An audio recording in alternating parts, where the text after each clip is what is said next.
د ریاست الوزرا سیاسي مرستیال وایي د نړۍ هیوادونو اوس په افغانستان کې وروستي پرمختګونه درکړي او نور په کار ده چې دوی ته د تعامل لاس ورکړي. د ریاست الوزرا سیاسي مرستیال مولوي عبدالکبیر دغه خبرې نن په سپیدار ماڼۍ کې د پوهنتونونو له استادانو سره په لیدنه کې وکړي. هغه وایي دنیا اوس په حقایقو پوه شوې ده. اسلامي امارت ته وخت په وخت د تعامل لپاره خپل رسونه راوږدوي.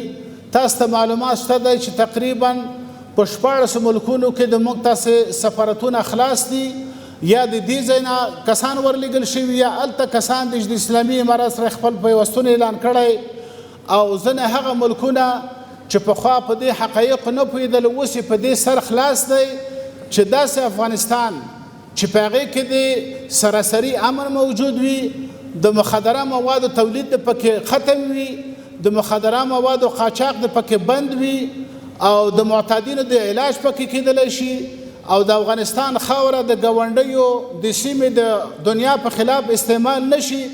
دنیا په دې پوهېږي که داسې افغانستان مونږ غواړو نو دا اسلامي امارت نه باید وغواړو. دا قسم افغانستان غیر د اسلامي امارت نه بل څوک نشي جوړولی. همدارنګه په دې غونډه کې د لوړو زده کړو وزیر مولوي ندا محمد ندیم وویل چې د افغان نړیوال پوهنتون د استادانو معاشونه به له 120,000 څخه تر 190,000 افغانۍ پورې ورسیږي. هغه زیاته کړه چې 450 استادان چې په بهرنیو هیوادونو کې ماستري او ډاکټورا بشپړې کړي بیرته هیواد ته راستنې شوي دي.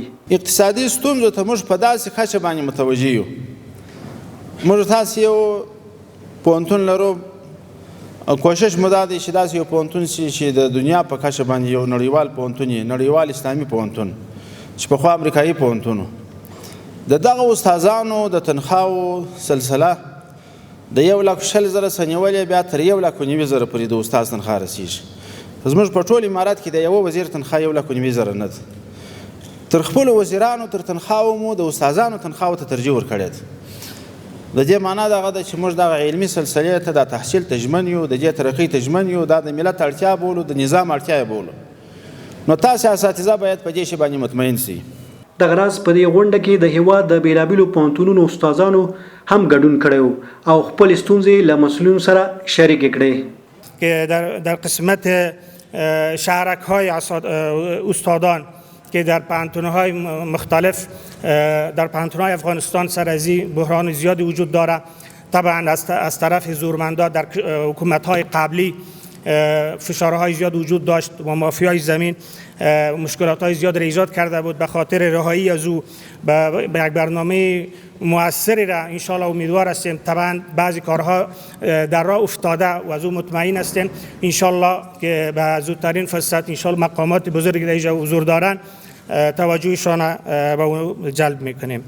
و در قسمت بورسیه‌های استادان که طبعا همی جوانایی را که میبینین از کشورهای خارج تحصیل کرده آمدن و یک تغییر مثبتی را در افغانستان ایجاد کردند و ادامه از او را میخواهیم که وزارت تحصیلات عالی با و دولت امارت اسلامی افغانستان تلاش خود در این قسمت مبذول بکنند تا زمینه‌های بیشتر تحصیل برای استادایی که منتظر تحصیلات عالی خود هستند صورت بگیرد و همچنان ضمناً در پوهنتون‌هایی که صلاحیت و امکانات ایجاد برنامه‌های دکترا و ماستری دارند توجه جدی از اونها همچنان آرزومند هستیم که زمینه سازی بکنند، خصوصا در شمال شرق پوهنتون تخار از جمله پوهنتونایی است که با داشتن 1840 جرب زمین و انکشاف زمینه بزرگی را بر خود احتوا میکنه و سالها است که ما در تلاش ایجاد برنامه‌های ماستری هستیم، اما بنابر بعض موانع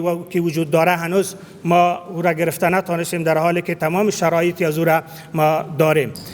همدارنګه هغو کسانو ته چې زموږ د وطن د پرمختګ د قافلې څخه جلا شوي دي، پیغام دا دی چې خپل هیواد ته راستانه شئ، د هیواد په آبادۍ، سوکالۍ او پرمختګ کې ونډه واخلئ او د دښمنانو د لاس اله مه ګرځئ،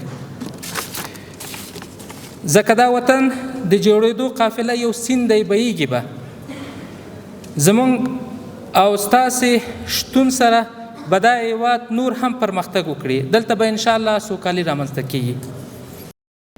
پژواک خبري اژانس د پیښو رښتینې هنداره